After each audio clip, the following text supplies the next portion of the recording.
Des tensions continuent dans les Lualaba après la suspension des activités d'exploitation minières artisanales qui Baltifère par arrêté ministériel signé par le ministre des Mines, Louis Watoum Kabamba. Ce samedi 27 décembre, la situation était tendue à Fungurumé, commune urbano-rurale. La cité de Louilou, environ 15 km du centre-ville de Kolwezi, et au quartier Kanina, où les exploitants miniers artisanaux en colère se sont affrontés au service de l'ordre, qui ne voulaient pas que la situation se dégénère. Mais selon les sources sur place, ces artisanaux auraient vandalisé les biens privés et certains d'entre eux auraient connu la mort. Jusqu'à présent, bilan non officiel. Les opérateurs miniers artisanaux accusent par cet arrêté qu'ils jugent décision prise de manière irréfléchie, émotionnelle et sans concertation, le ministre des Mines d'être mal entouré, mais aussi d'avoir été induit en erreur et pourtant expert dans le domaine des mines. Nous qui avons géré le secteur pendant des décennies, nous savons pertinemment bien quand est-ce qu'il faut prendre de pareilles mesures. Et le ministre a pris cette décision en sortant cet arrêté sans nous consulter, nous qui sommes les hommes de terrain.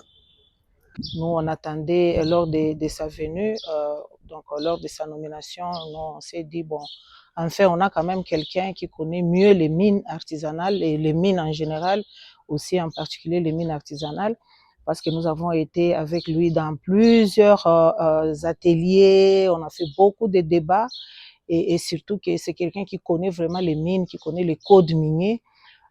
Cet arrêté n'a pas été vraiment les bienvenus pour nous parce qu'on attendait le moins lors de son dernier passage ici dans les Lualaba. Il nous avait promis les 64 ans d'exploitation minière artisanale et qui constitue pour nous déjà un défi parce qu'aujourd'hui, nous n'avons pas de zone d'exploitation minière artisanale. Donc, on voyait en lui l'espoir et surtout qu'il était vraiment déterminé, quand bien même toujours sceptique, comme il n'est pas toujours d'avis, d'aimer ou bien de vouloir l'existence de l'exploitation minière artisanale, mais il était quand même pour nous une lueur d'espoir, le fait de nous avoir promis les 64 raisons d'exploitation minière artisanale. Mais l'arrêté n'était pas vraiment le bienvenu et c'était pas le moment.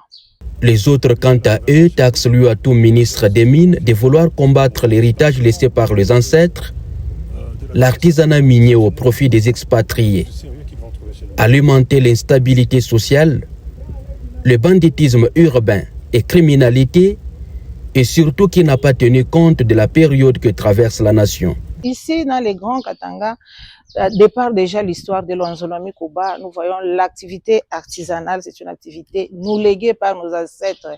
Alors, en ces jours, vraiment, il faille bien organiser. Nous avons besoin des gens qui viennent pour organiser l'activité minière artisanale et cela au profit de la population. Le moment où on s'apprête aux festivités de fin d'année, le moment où le chef de l'État est en train de se battre bec et ongle pour ramener la paix au pays, faire une telle décision qui va impacter plus de 500 000 personnes. En tout cas, on a induit le ministre en erreur. Moi, je ne dis pas que c'est le ministre qui est l'auteur de cette histoire. C'est le service qui est autour du ministre qui lui ont induit en erreur et ces gens-là méritent d'être sanctionnés.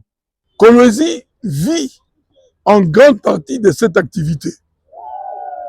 Et l'arrêter brutalement va tout déséquilibrer sur le plan social. Les activités artisanales sont partout dans la ville de Kolwezi. Et le nombre de creuseurs, il est impressionnant. Il y a plus de 450 000 artisanaux. Alors imaginez l'impact de cette activité sur la communauté. Nous sommes déjà à 1 million de personnes. Alors si aujourd'hui le ministre a pris cette décision, d'abord je ne connais pas les motivations. Est-ce que la période était indiquée? Est-ce qu'il fallait prendre cette décision aujourd'hui, à la veille des fêtes? et dans une situation de turbulence que nous sommes en train de traverser. C'est trop risqué. C'est trop risqué. Vous êtes à Colosie avec moi aujourd'hui. Moi, j'ai circulé ce matin. Je vois des agitations partout. Partout. Et c'est pas bon pour notre pays. Nous avons besoin de paix maintenant. Cette période que nous traversons, nous avons besoin de paix. Et une décision pareille, je crois qu'elle est à condamner avec efficacité. Si nous laissons ces décisions perdurer, et il y aura beaucoup de problèmes dans la ville de Colosie et dans d'autres villes de la République et dans d'autres espaces, parce qu'il y a des gens qui sont dans cette activité partout. Et vous connaissez le nombre de personnes qui sont dans cette activité. Si aujourd'hui on doit arrêter brutalement, je crois que ça va poser beaucoup de problèmes. Nous connaissons qu'il y a des sites connus, identifiés, où les artisanaux œuvrent, où les produits sortent tous les jours. Et mais vous commencez par arrêter les camions qui sortent, c'est-à-dire ils ne peuvent pas produire, c'est-à-dire ils ne vont pas manger, c'est-à-dire ils sont privés de leur survie. Or, vous connaissez, dans le cadre de l'emploi, le seul emploi qu'on peut avoir sans donner une chèvre, sans être de la tribu de celui qui donne l'emploi, c'est l'artisanat. Tout le monde peut venir et utiliser ses mains seulement, se prendre en charge et sortir de la misère. Parce qu'en fait, c'est une activité de survie qu'on est en train de faire aujourd'hui. Mais arrêter ça brutalement, je trouve que le ministre doit revoir sa décision parce qu'il risque d'être responsable du gâchis que lui-même ne saura pas maîtriser. Alphonsine Tilefe, présidente de la Fédération des femmes entrepreneurs dans les mines, agro-pastoral et divers secteurs au Congo, FEMIAC, Michel Bizimungu, directeur général adjoint de Comacat, ainsi que Kapenda Daniel, député honoraire et ancien ministre de l'Environnement et du Tourisme au Lualaba, concluent leurs allégations sur une seule recommandation. Au ministre des Mines, Louis Atoum, de lever la mesure prise et commencer par la distribution équitable des 64 zones d'exploitation minières artisanales promises. La solution à ces envahissements-là, c'est les EA, les 64 EA que le ministre nous a promis. Et les EA, pour les gens qui sont à Colosie, ils sont censés travailler ici à Colosie. Vous n'allez pas nous amener prendre des EA à Lubudi du moment qu'à Lubudi, il y a encore d'autres jeunes à la recherche d'emploi. Et quand on crée, par exemple, les EA à Lubudi, je pense que ces EA-là doivent bénéficier aux jeunes qui sont à Lubudi, aux autochtones qui sont à Lubudi. À Kassaj, la même chose. C'est ainsi qu'on va créer l'équilibre et on va limiter l'exode. Les gens qui sont à Kassaj, ils vont dire non, non. Ici, chez nous, en tout cas, nous aussi, nous allons aider l'État à faire ce travail dans des conditions qu'il faut, dans les normes, dans ce que demande le code minier et les règlements miniers. Donc, sans zone d'exploitation artisanale, nous ne pensons pas que l'artisanat minier aura beaucoup de valeur. Et l'initiative du ministre de nous donner des EA, c'était des initiatives qui faisaient partie des solutions pour lutter contre les incursions des illégaux ou des clandestins dans des sites des sociétés industrielles, quoi.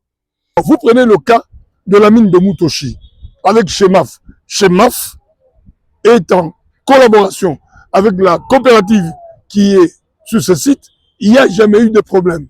Ils sont bien encadrés, ils sont équipés et ils sont connus et identifiés. Ils ont des tenues et des badges. Et nous avons demandé au ministre d'ouvrir quelques zones d'exploitation artisanale. Une zone d'exploitation artisanale n'est pas nécessairement très immense. Une zone d'exploitation artisanale peut être 2 carrés, qui fait presque autour d'1 km sur 1 km. Mais s'il y en a 2 ou 3 ou 4, ça peut avoir beaucoup d'activités et tous les artisanaux éparpillés peuvent se concentrer là-bas. Parce que ceux qui iront maintenant dans les installations ne seront pas appelés artisanaux. Ce sont des clandestins, ce sont des voleurs qu'il faut arrêter et amener en justice. Une coopérative, c'est une structure là où il y a les membres qui sont coopérateurs. Alors, ces coopératives-là doivent se retrouver sur une zone. Dès lors qu'il n'y a pas de zone d'exploitation minière artisanale, il y a déjà entrave à la loi. Ça, c'est de 1. De 2, les incursions sont vraiment à déplorer. Pourquoi? Parce que nous avons des électrons libres qui les font. Dès lors qu'ils ne sont pas encadrés, qui ne sont pas dans des coopératives, donc ce sont des individus. Là, on ne peut pas lier les cas des individus, des personnes hors la loi avec les coopératives qui sont vraiment organisées. Moi, je pense que cette situation des incursions sur les périmètres des concessionnaires, c'est une situation à déplorer, mais en amont, il faut d'abord commencer par organiser les zones d'exploitation minière artisanale et qu'il y ait aussi cette collaboration. Nous ne sommes pas les ennemis. La production artisanale comme la production industrielle des entreprises multinationales, c'est la même production, c'est le même cuivre, c'est le même cobalt qui est consommé au niveau international. Alors, donc, il doit y avoir vraiment une symbiose, une collaboration déjà, comme le ministère fait un, c'est le ministère des Mines, les mines industrielles, les mines artisanales, à moins qu'aujourd'hui vraiment, que je commence aussi à approuver la thèse de dire qu'il y ait vraiment séparation des ministères, parce que lorsqu'il y a un ministre qui est chargé de l'artisanat et l'autre chargé de l'industriel, je pense déjà au niveau du sommet, chacun va chercher à mettre de l'ordre dans sa boîte. Dès lors que nous constituons d'abord déjà jusque-là un même ministère, moi je pense qu'on doit avoir un regard regardant sur l'artisanat, comment assainir la chaîne d'approvisionnement, et le commencement ne doit pas être d'abord attaquer les unités de traitement. D'abord, il faut arranger, disons, voir les sites d'exploitation artisanale avant de voir. Moi, je pense qu'on allait préférer à ce que les ministères donnent d'abord les zones d'exploitation artisanale et donner, disons, envoyer maintenant cet arrêté sur le marché. Comme ça allait pousser aussi les industriels, disons les unités de traitement, à avoir des coopératives avec lesquelles ils vont collaborer, même dans la découverture. Même dans la découverture, parce qu'on devait par exemple signaler, moi je traite avec telle ou telle autre coopérative qui est installée sur tel site, et avoir même le monopole d'achat des minerais qui proviendraient des sites. Ainsi, on pourra vraiment résoudre en une fois les problèmes des industriels et des artisanaux et des unités de traitement. Retenez que depuis la signature de l'arrêté portant suspension des activités d'exploitation minières artisanales Kypro-Cobaltifère sur l'ensemble du pays, le climat n'est pas au bon fixe dans le Lualaba et les Haut-Katanga.